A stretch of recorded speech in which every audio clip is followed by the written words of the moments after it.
clutch plate cover assembly, flooded vehicle plate hard ஆகிப்போச்சு. Gear ரொம்ப ஹார்டாக விடுது, கிளச்சை மிதிக்க முடியல.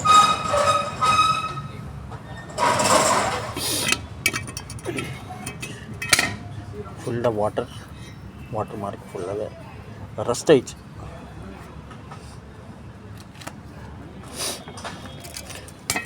லைட் ஓரளவுக்கு ஓகே, ரன்னிங் ஆகும். பட் மாற்றும்போது செட்டாக மூணுமே clutch cover assembly and release bearing இங்கே இருக்குது.